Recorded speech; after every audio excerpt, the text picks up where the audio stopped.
नमस्कार दोस्तों, welcome back to my Hindi channel. और अब वक्त हो चला है एक कलेक्टिव रीडिंग का। तो जानते हैं इस रीडिंग में सोर्स हमसे क्या बताना चाहते हैं। और ये जो रीडिंग है ये बहुत इंटरेस्टिंग है क्योंकि इसमें जो व्यक्ति है वो मुझे हर्मिट दिखाई दे रहे हैं। एक हर्मिट, एक ऐसे इंसान जो अपने सॉलिट्यूड में रहते हैं। शुरुआत तो यहीं से हुई है लेकिन आगे का जो सफ़र है वो थोड़ा इंटरेस्टिंग है। कि देखिए, जब मैंने पूछा कि मुझे ज़रा इनके बारे में कुछ बताइए जिनकी मैं चैनलिंग कर रही हूँ, यानी कि आपके बारे में, जो भी इससे रेजोनेट करता है ये उनकी रीडिंग है, या आप भी हो सकते हैं। क्या पता आप इस रीडिंग से पूरे 100% रेजोनेट हुए या थोड़ा सा 50, 60, 70 जो भी है। आप ज़रूर मेंशन कीजिएगा आपको कैसा फील होता है इस रीडिंग को सुन के। और अगर आप इससे रेजोनेट नहीं करते तो बहुत सी ऐसी रीडिंग्स हैं, आप उन्हें चेक कर सकते हैं। बहुत से ऐसे मैसेजेस होते हैं, कई बार हमारे को जो मैसेज दिखते हैं, हमारी आंखों के सामने आते हैं, उसमें कोई ऐसा रहस्य छुपा होता है, तभी वो हमारे सामने आए होते हैं। वो कोई भी मैसेज हो सकता है, वो एक बर्ड के फॉर्म में आ सकता है, एक फेदर के फॉर्म में आ सकता है, नंबर्स के फॉर्म में आ सकता है, चैनलिंग के फॉर्म में आ सकता है, रीडिंग के फॉर्म में आ सकता है, किसी बुक के किसी पन्ने के फॉर्म में आ सकता है। We just need to be open and aware in that moment, specially अगर हम कुछ जानने के इच्छुक हैं तो मुझे ये दिखाया जा रहा है कि एक ऐसे व्यक्ति हैं जो अपने हर्मिट स्टेज पे हैं इस वक्त फ़िलहाल, मतलब, या फिर हर्मिट स्टेज में रहे हैं काफ़ी समय। इस व्यक्ति को अपनी खुद की कंपनी बहुत ज़्यादा पसंद है। ये अपने खुद के बेस्ट फ्रेंड हैं, मतलब मेल फीमेल कोई भी हो सकते हैं। इनको फालतू बातें करना लोगों से पसंद नहीं है। ये अपनी दुनिया में ही इंजॉय करते हैं, इनके पास करने को बहुत कुछ है। और ये व्यक्ति बहुत ही वाइज हैं, ये दूसरों को लाइट भी दिखाते हैं। ये एक सोर्स ऑफ इंस्पिरेशन के साथ साथ एक बहुत ही वाइज पर्सन भी हैं। अगले कार्ड्स बहुत इंटरेस्टिंग आए हैं क्योंकि मुझे दिखाया जा रहा है कि इस हर्मिट की लाइफ में कोई रहा है पहले, कोई इनके पास्ट में रहा है, कोई पास्ट लवर, कोई पास्ट फ्रेंड, कोई पास्ट रोमांटिक कनेक्शन, कोई भी ऐसा व्यक्ति है जो इनके पास्ट में रहा है। और वो व्यक्ति जो है वो इनके सामने हील्ड फॉर्म में आ रहा है या आ रही है, या फिर कोई ना कोई ऐसी बात है, यानी कि हर्मिट स्टेज पे वो हो सकता है इस वजह से भी हो कि उनका सेपरेशन हो गया हो। हर्मिट फेज़ में वो इसलिए भी हो सकते हैं कि हो सकता है उन्होंने ब्रेक लिया हो, पॉज लिया हो, आगे बढ़ना ना चाह रहे हो, या फिर कोई इवेंट, कोई सर्कमस्टांस आया हो, कुछ तो ऐसा हुआ कि this person went alone and wanted to be alone. ऐसा नहीं कि इनको कोई कमी रही होगी, इवन हर्मिट स्टेज में भी, हर्मिट फेज़ में भी इनको, मुझे नहीं लगता है कोई कमी रही होगी। It's a very attractive person, ऐसा मुझे बताया जा रहा है। और अट्रैक्शन सिर्फ फिजिकल नहीं होता, किसी की बातें बहुत अट्रैक्टिव होती हैं, किसी की आंखें अट्रैक्टिव होती हैं, किसी के गाल, किसी की चाल, जस्ट किडिंग। तो यहाँ पे ये जो पास से कोई आया है तो इन्होंने इस हर्मिट जो व्यक्ति अपने सॉलिट्यूड में, अपनी दुनिया में, उससे निकाल दिया है, उन्हें बाहर निकाल दिया है।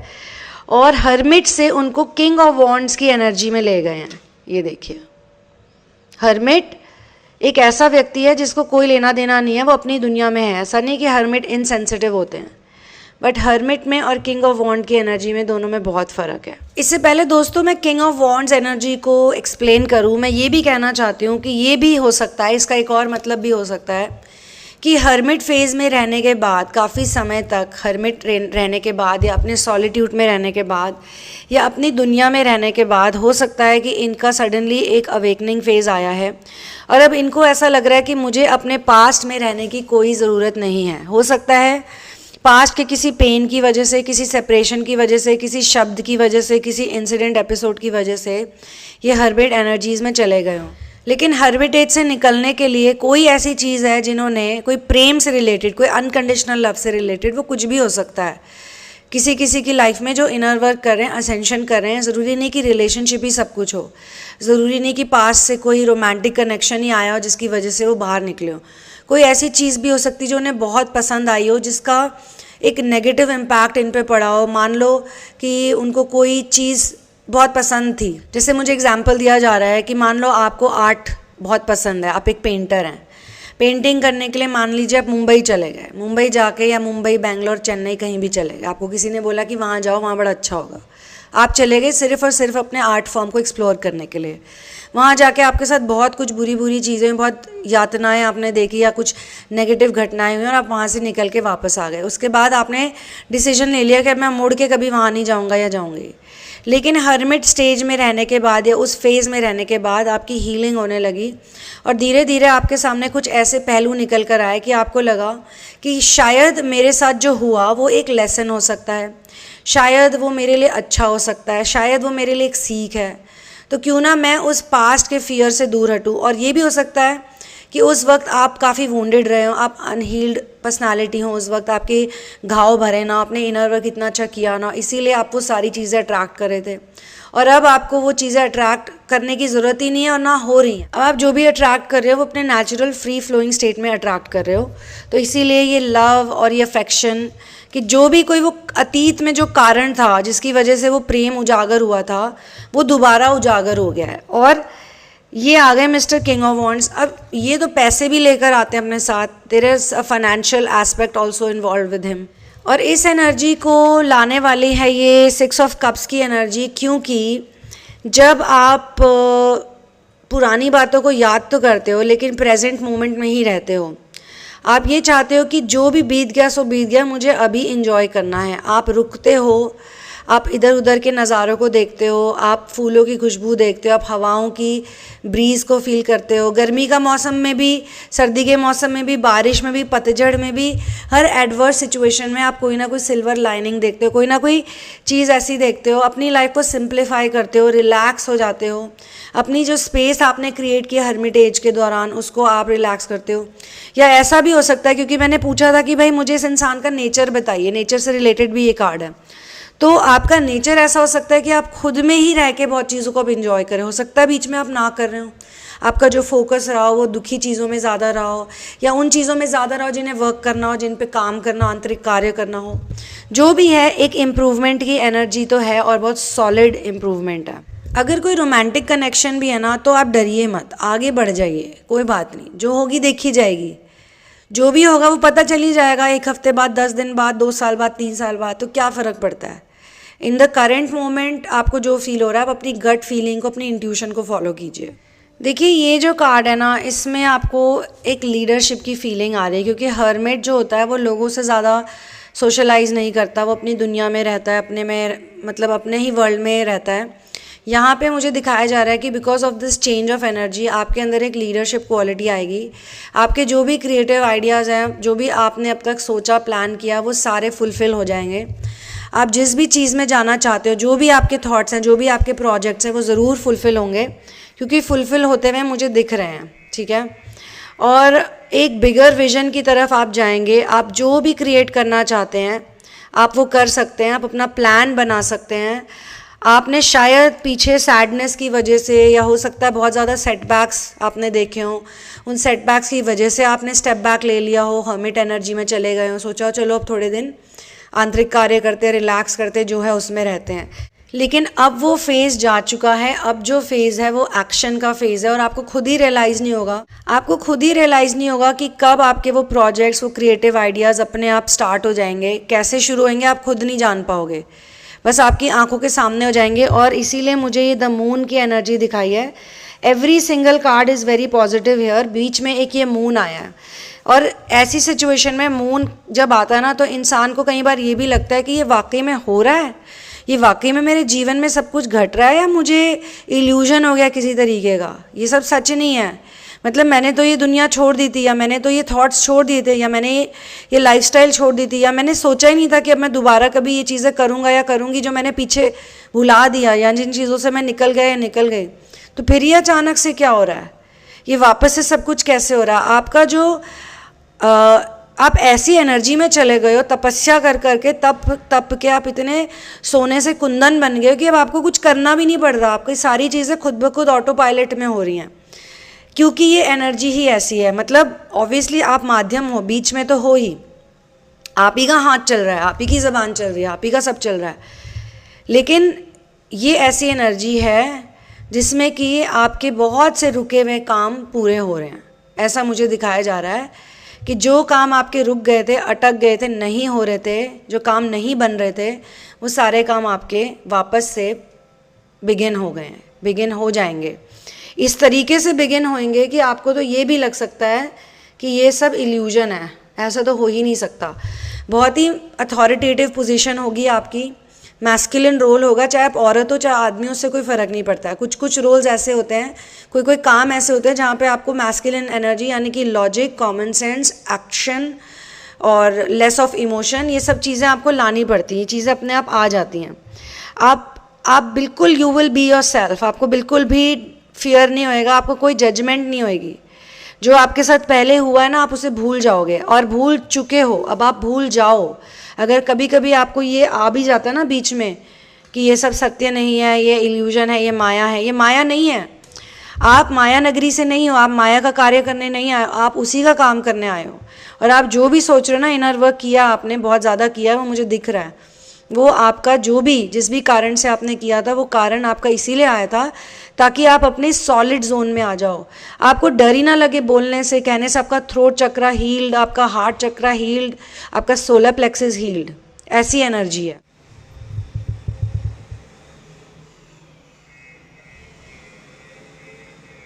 दोस्तों पीछे बैकग्राउंड में कुछ नॉइजेज़ आ रही हैं, अगर आपको उससे डिस्टर्बेंस हो रही हो तो मैं चाहूँगी आप उसे इग्नोर करें। लेकिन मैं इस वक्त कलेक्टिव रीडिंग के ऐसे जोन में हूँ कि मैं स्टेप बैक नहीं कर सकती, मैं इस वक्त इसे पेंडिंग में नहीं डाल सकती। इसका अगला कार्ड आया है द लवर्स, अगेन बहुत ही ब्यूटीफुल कार्ड आया है। अगर किसी की लाइफ में कोई रिलेशनशिप था जो, क्योंकि पास्ट का लव भी दिखाया जा रहा है और सारी चीज़ें भी दिखाई जा रही हैं और फिर लवर्स भी आ गया है, तो किसी ना किसी के केस में तो मुझे 100% लग रहा है कि it will be a past relationship जो कि आपका वापस से हील होके, सेपरेशन होके मिल रहे हो आप दोबारा से। सब कुछ ही अपने आप हो रहा है, आपको यकीन भी नहीं हो रहा होगा कई बार तो ये सचमुच में हो रहा है या ये मुझे भ्रम हो रहा है, लेकिन ये दिखाया जा रहा है इसमें। और बहुत ही फास्ट पेस में होएगा, जब भी होएगा तो ऐसे अचानक से हो जाएगा, ऐसे चुटकियों में, मिनटों में हो जाएगा। चटमंगनी पट ब्याह वाली जो एनर्जी है मुझे इसमें दिखाई दे रही है। जिसकी लाइफ में रोमांस की बात नहीं हो रही या पास्ट रिलेशनशिप की बात नहीं हो रही, उसके केस में मुझे ये दिखाया जा रहा है कि अगर आपके यहाँ पे आपके मन में कोई भी काम था, कोई भी क्रिएटिव एनर्जी थी, कोई भी वर्क था, प्रोजेक्ट था, या कोई भी फैमिली रिलेटेड मैटर था, कुछ भी था, कोई भी चीज़ थी, वो आपसे बेहतर तो कोई नहीं जान सकता। हाँ, अगर आप पर्सनल सेशन लेते हैं तो आप में से डिटेल में ये चीज़ें डिस्कस कर सकते हैं, ठीक है, बिकॉज ये कलेक्टिव रीडिंग है तो इसमें मुझे सारे पॉइंट्स जो जो आएंगे वही मैं आपको बताती जाऊंगी। तो ये भी हो सकता है कि आपकी डिसीजन मेकिंग बहुत स्ट्रांग हो जाती है इस वक्त, और हो सकता है पास्ट में आपकी डिसीजन मेकिंग इतनी स्ट्रांग ना रही हो जिसकी वजह से आपने सेक्लूडेड रहना, आइसोलेटेड रहना प्रेफर किया हो।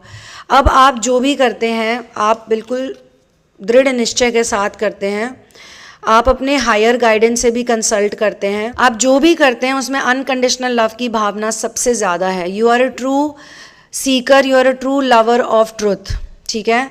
जैसा कि मैंने कहा रिलेशनशिप के केस में भी ये तभी पॉसिबल हो रहा है क्योंकि कोई हायर गाइडेंस नहीं, मतलब कोई डिवाइन ऑर्केस्ट्रेशन हो रहा है।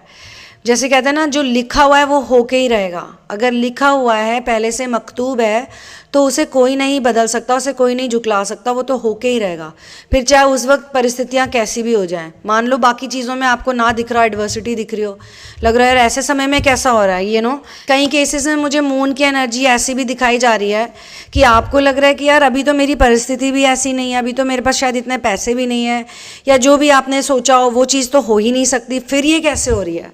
तो इस वक्त आपकी इंट्यूशन जो है वो बहुत स्ट्रांग है, आपकी इंट्यूशन ही आपको गाइड कर रही है।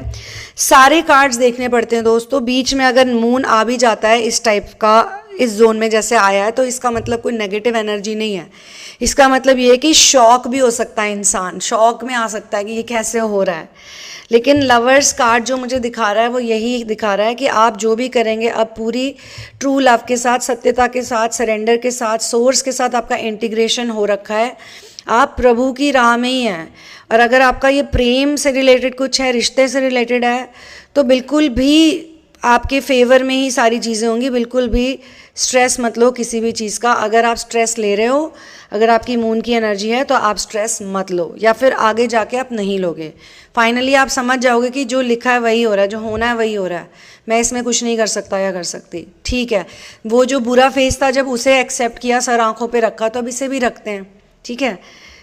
अगला कार्ड आया है एस ऑफ स्वॉर्ड्स, जो कि इसका क्लोजिंग कार्ड है। इस रीडिंग में एस ऑफ स्वॉर्ड्स बहुत ही इंपॉर्टेंट है क्योंकि यहाँ पे हमें ये बताया जाता है कि बहुत ज़्यादा मेंटल क्लैरिटी आ चुकी है आपके अंदर, बहुत ही ज़्यादा जो आपकी पर्सनालिटी है उसमें फोकस, डिटर्मिनेशन है, आपका इंटेलेक्ट बहुत स्ट्रांग हो चुका है, इंटेलेक्चुअल कैपेसिटी आपकी बहुत अच्छी हो चुकी है।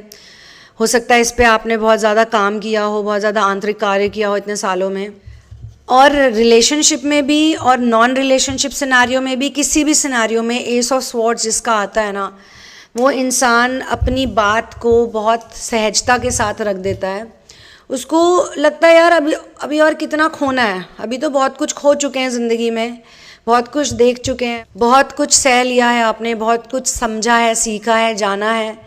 अब आप वो नहीं रहे कि मतलब एज से भी इसका कोई लेना देना नहीं, आपकी कोई भी एज हो सकती है। मैच्योरिटी तो भाई कभी भी आ सकती है, स्पिरिचुअल अवेकनिंग तो कभी भी हो सकती है। तो जिसके साथ भी ये हो रहा है उस इंसान ने अपने जीवन में बहुत कुछ झेला है, बहुत कुछ देखा है, बहुत कुछ सुना है, बहुत कुछ लर्न किया है, क्योंकि ये कार्ड्स ही सारे इनर वर्क से रिलेटेड है। दोस्तों ये चैनल भी उन्हीं लोगों के लिए डेडिकेटेड है जो आंतरिक कार्य इनर वर्क कर रहे हैं, जो कि बहुत मुश्किल होता है खुद पे काम करना, ये एक आसान सफ़र नहीं है। फिर भी आपने किया है तो आपने ये सीख लिया है कि जो है आपके मन में आप वही बोलोगे, जो आप हो वही दिखाओगे। आपको अब बिल्कुल भी उस एनर्जी में वापस नहीं जाना जहाँ पे आपको जो आप हो वही ना बन सको, या ऐसे लोगों के बीच में नहीं रहना। हो सकता है कि पिछले कुछ महीनों में कुछ ऐसी घटना घटी हो कि आप ऐसी जगह में रहे हो जहाँ पे आपकी एनर्जी बहुत ज़्यादा ड्रेन हो गई हो, या आपको कोई लेसन मिला, आप हर्मिट स्टेज से निकल ही रहे हो और आप एक ऐसी दुनिया में चले गए या ऐसे फ्रेंड्स के बीच में चले गए जो पुराने आपके दोस्त रहे हों, आपकी जान पहचान के रहे हों, और आपने वहाँ से ये सीखा कि भाई मुझे तो जो मैं हूँ वही रहना है, ना मुझे किसी की लल्लो चप्पो करनी है, ना मुझे किसी से मीठी मीठी बातें करनी, वो आप कर ही नहीं सकते, आपका नेचर ही नहीं है। इस सारे कार्ड्स मुझे यही बता रहे हैं, चाहे फिर वो किंग ऑफ वॉन्ड्स की एनर्जी हो या फिर अब एस ऑफ स्वॉर्ड्स की एनर्जी हो, इवन हर्मिट की भी। आप कोई भी बातें बना नहीं सकते। आप एक ऐसे इंसान हो जिसको चिकनी चुपड़ी बातें करना तो आता ही नहीं है, ठीक है। अब आप एक ऐसे व्यक्ति बन चुके हो जो खुद को डिफेंड कर सकते हैं, जो बहुत करेजियस है, बहुत ब्रेव है, अपने लिए बोल सकते हैं, अपने लिए खड़े होना जानते हैं। अब आपको किसी के सहारे की, किसी की ज़रूरत नहीं, क्योंकि आपने वो फेज़ भी निकाल लिया जिसमें आप बिल्कुल अकेले थे। आपको ऐसा लगता है कि जब मैंने वो समय काट लिया हंसते हंसते, जब वो इतने दुख के दिन काट लिए हंसते हंसते, और तब भी कोई ना कोई ऐसी चीज़ें या कोई ना कोई लोग या कोई ना कोई आपके सराउंडिंग में कोई ना कोई पेट्स या कोई ना कोई आपकी फैमिली मेम्बर्स आपके साथ रहे होंगे। तो जब आप मुड़ के देखते हो तो आपको लगता है कि वो वक्त भी बुरा तो नहीं था, उसमें भी कुछ ना कुछ अच्छा ही था। आप शायद ये समझ चुके हो कि यही दुनिया की सच्चाई है। अब आपने किसी पे भी, ऐसा नहीं कि किसी पे आप डिपेंड करते हो, किसी पे ट्रस्ट करने की आपको ज़रूरत ही नहीं है। आप अपनी सच्चाई से आगे बढ़ते हो, and the truth always sets you free. आपकी ये सत्यता ही, आपकी सच्चाई ही आपको इतना फ्री, इतना रिलैक्स, इतना अमेजिंग, इतना कंटेंट बना रही है। आप एक ऐसे व्यक्ति बन चुके हो जो इनिशिएटिव लेने से भी अब नहीं डरते हैं, चाहे फिर वो लवर सिचुएशन हो, चाहे फिर वो बिजनेस सिचुएशन हो, चाहे फिर वो आपका इनर वर्क का सिचुएशन हो। You are the one who can deal with any situation head on. You can deal with anything, literally यही मुझे दिखाया जा रहा है। तो दोस्तों यहीं पे मैं इस चैनलिंग को क्लोज करती हूँ, इस कलेक्टिव रीडिंग को यहीं पे बंद करते हैं। अगले सेशन में, अगली रीडिंग में मिलते हैं। This is my email address. अगर आपको पर्सनल सेशन चाहिए हो या फिर आपको थेरेपी में आना हो, अपने ऊपर कार्य करना हो, आपको हैंड होल्डिंग चाहिए, बिकॉज असेंशन एक लाइफस्टाइल है, इनर वर्क एक लाइफस्टाइल है। अगर आपको लगता है कि हाँ मुझे इसे कंटिन्यू रखना है ताकि आगे जाके भी मैं और स्ट्रॉन्ग रहूं, आगे भी मेरी यही स्ट्रेंथ रहे, तो आप मेरे साथ कनेक्ट कर सकते हैं। नीचे दिए गए डिस्क्रिप्शन बॉक्स में सारी डिटेल्स हैं। जो इंडिया से हैं उनको एक डिस्काउंट मिलता है, और वो ये है कि जो पेपैल की फ़ीस बाहर के लोगों को देनी पड़ती है वो इंडियंस को नहीं देनी पड़ती, ये फ़र्क है। सारे प्राइसेस यूएसडी में हैं, तो आपको गूगल में जाके उन्हें कन्वर्ट करना होगा आईएनआर में। कृपया करके मुझे पहले से सब कुछ मत बताइएगा, because I use spiritual tools and modalities to give you the answers, and also even in therapy I use intuitive reading, clairvoyance, clairaudience, और भी इस तरह के काफ़ी सारे स्पिरिचुअल टूल्स हैं जिनका सारा क्रेडिट जाता है मेरे मास्टर्स को और सोर्स को। उन्हीं की वजह से आज मैं यहाँ पर हूँ, उन्होंने ही सब कुछ किया है। मैं सिर्फ एक मीडियम हूँ, सिर्फ एक ज़रिया हूँ, सिर्फ एक ब्रिज हूँ। I will see you soon in another one love, peace out and जय श्री राम।